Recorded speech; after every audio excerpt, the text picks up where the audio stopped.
Magandang araw mga kaibigan. May napanood akong reels sa Facebook. Si Congressman Sandro Marcos nagpapaliwanag kung bakit nagkakaroon ng hidwaan ng Marcos and Duterte camps. Ang paliwanag niya, dahil daw sa mga oposisyon sa Pinklawan.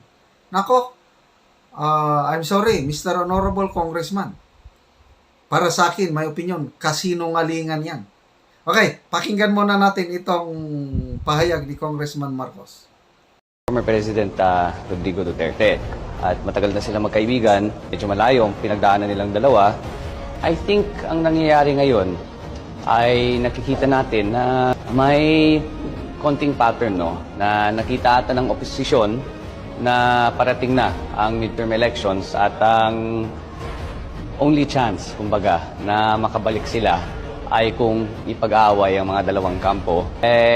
Alam naman natin na ang resulta doon ay ang naging 31.8, 31.7 million na boto. Na alam naman natin kung mauulit yan sa 2025, wala silang pag-asa na bumalik. So I think that's part of it. That's why opposition identified personalities na nagsasabi, maghiwalay na yung mga iba't ibang kampo na magkasama noon. I think that's all an attempt to really create divisions in an administration that has been so focused on unity. Okay, unang punto, sabi niya, matagal nang magkaibigan ang Marcos Duterte families. Correct. Way back sa inyong mga lolo, lolo mo, Marcosinho, tatay ni Tatay Digong. Tatay yan. Best of friends yan. Kaya nga, nung umupo ang isang Rodrigo Roa Duterte na presidente, siya lang ang may balls, yagba, na nagpalibing sa iyong lolo, Mr. Congressman, sa libingan ng mga bayani. Nagka-amnesia na yata kayo. Kayong dalawa ng tatay mo. Nakalimutan nyo na yung napakalaking utang na loob nyo kay Pangulong Duterte. O ngayon, nagkakaroon ng breaking up. Hindi pa naman tuluyan. Kaya lang, nandiyan na, nagsisimula na. Tapos sasabihin mo na oposisyon, may nagpapahiwalay. Sino ang nagpapahiwalay? Pinsan mo. Pinsan ba? Hindi. Uncle mo pala. Pinsan ng tatay mo. Si Speaker Romualdez alias Tambaloslos, according to BP Sara. Siya ang simula lahat nito. O nung una, ang ganda ng kampanya, unit team talaga, kaya may 31.6 million ang boto ng tatay mo. Pag upo ng Pangulong Marcos, okay pa naman. Wala pa. Mr. Congressman, kailan nagsimula ayong alitan? Dahil sa iyong uncle na Speaker of the House. Nung tinanggal niya si PGMA, doon ang simula lahat. Kaya doon nagsimula ang tambaluslos na pangalan sa iyong uncle. Kalimutan mo natin, sinong oposisyon? Si Leni, napakatahimik na si Madam Leni. Sino pa? Dilima, pinalabas nyo na nga si Dilima. Drilon, Kiko pa. Lahat sila tahimik. Kasi nga, ang mga dilawan, ipinisto nyo na. Wala nang oposisyon. Yung dating oposisyon na Pinklawan, wala na ngayon. Anong sabi mong pinaghiwalay? Huwag nyo pong lukuhin ang taong bayan, Mr. Honorable Congressman. Hindi po tanga ang taong bayan. Kayo, pamilya mo, Marcos, ang sumisira sa magandang samahan nyo sa Duterte. Maalala ko ulit yung definition ng Marcos, meaning, acronym, MARCOS. Binuo lang ng isang netizen at ipinost niya. Marcos means Marcos, Araneta, Romualdez, Coalition, of oligarchs and socialites. Yan ang bagong unit team.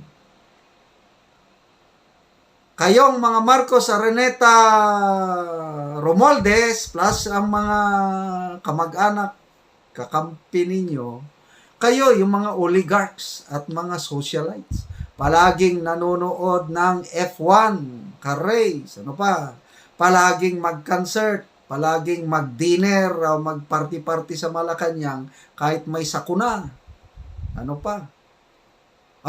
May nag-remodel ni binago yung Marcos. Instead na socialized, hindi na coalition. Marcos, Araneta, Romualdez, coalition of oligarchs and smugglers. Yan na. Dahil sa inyong Michael Ma, jung.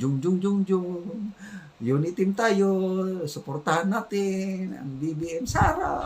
Anong BBM Sara? Wala na, sana masalbar pa ito. Ako personally, gusto ko maisalbar pa sana ang unity, maibalik ang dating samahan ng Marcos Duterte kasi kung tuluyang makatak na ang kawawa ang taong bayan. Kasi polarized o divided ang country. 32 million. Remember, mas maraming boto ni BP Sara kaysa tatay mo.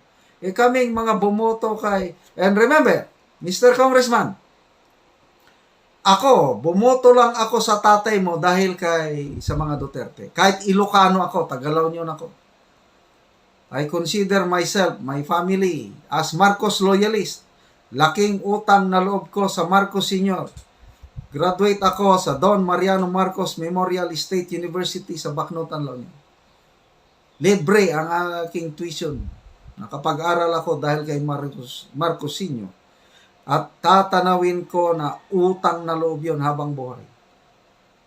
But, for your father, Marcos Jr., wala na. Sirang-sira. Very weak leader ang iyong tatay. I'm sorry. I'm just expressing my opinion. Yan ang tingin ko.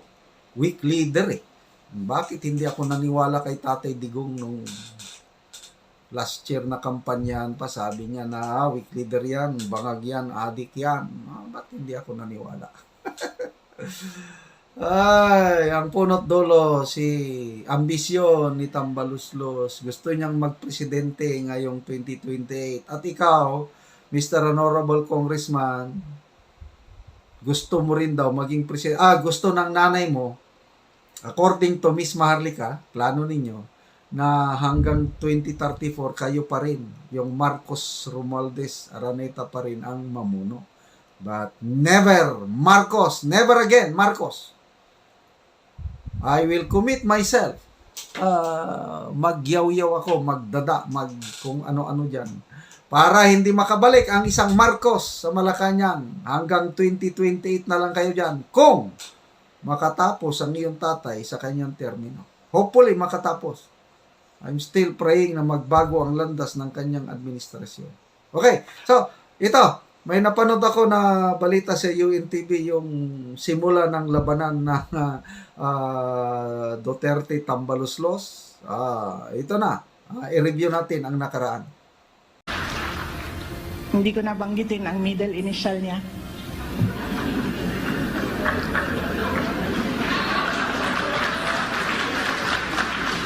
No, alam mo, Apo, alam mo yan na mahal kita. Ito ang naging pahayag ni Vice President Sara Duterte noong Lunes sa ginanap na pasidungog event ng Office of the Vice President sa Pasay City. Sa kanyang talumpati tila may pasaring o ipinapahiwatig ang pangalawang Pangulo. I would like to acknowledge the all-out support of President Ferdinand Marcos Jr. to the Office of the Vice President.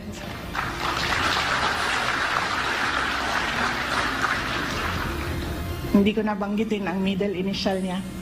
Walang paliwanag si VP Duterte kung ano ang ibig sabihin niya sa hindi pagbanggit sa middle initial ni Pangulong Ferdinand Marcos Jr. Gayunpaman, binigyan diin ni VP Sara na all out ang kanyang pagsuporta sa administrasyon ni PBBM. Una na ring nag-post sa kanyang Instagram si VP Duterte na tila tinawag ang pansin ng isang tao at pinayuhang itigil ang pagiging tambaloslos. Kadalasan sinasabi ang salitang tambaloslos bilang insulto laban sa isang lalaki. Isa rin itong slang word sa salitang Cebuano na ibig sabihin ay puro daldal lang ngunit kulang naman sa kakayahan. Hindi pa malinaw kung para kanino ang kanyang post, ngunit kasunod ito ng pagbibitiw ni VP Duterte bilang miyembro ng Lakas CMD at pagka-demote kamakailan ni 2nd District Pampanga Representative Gloria Macapagal Arroyo bilang House Deputy Speaker. Kasunod ng mga naging pahayag ng pangalawang Pangulo, ilang kongresista naman ang nagpahayag ng pagsuporta kay House Speaker Martin Romualdez at tiniyak na nakatuon ang Kongreso sa pagbangon ng bansa at hindi sa pamumulitika. Sa isang pahayag, sinabi ni Camarines Sur 2nd District Representative El Rey Villafuerte na ang palaging bilin sa kanila ni House Speaker Romualdez ay unahin ang trabaho at serbisyo sa mga Pilipino kaysa pagkabaha-bahagi sa politika at dapat magkaroon ng pagkakaisa. Ipinagtanggol naman ni Cavite Representative Elpidio Barzaga Jr. si Romualdez na aniyay na natiling tahimik at nakatutok pa rin sa kanyang malaking responsibilidad sa halip na patulan ang umano'y mga atake o pasaring sa kanya ni VP Duterte. Binigyang diin pa ni Barzaga na malaki umano ang naitulong ni Romualdez upang kumbinsihin si VP Duterte na tumakbo bilang vice-presidente ng bansa. Pero mariin itong itinanggi ni VP Sara Duterte. Sa isang pahayag, sinabi ni Duterte na si Senator Amy Marcos ang nagkumbinsi sa kanya at walang kinalaman si Romualdez sa kanyang naging desisyon. Aniya, maling impormasyon ang nakalap ni Barzaga o napaniwala ang kongresista sa isa umanong kasinungalingan. Samantala, para naman kay House Majority Leader Manuel Jose Dalipe, hindi magpapaapekto ang mababang kapulungan ng Kongreso sa aniyay premature destruction ng pamumulitika. Maaari lamang aniya itong makaapekto sa mabilis na pagpasa sa mga priority measures ng Marcos administration. Wala pang sagot si House Speaker Romualdez sa nasabing issue.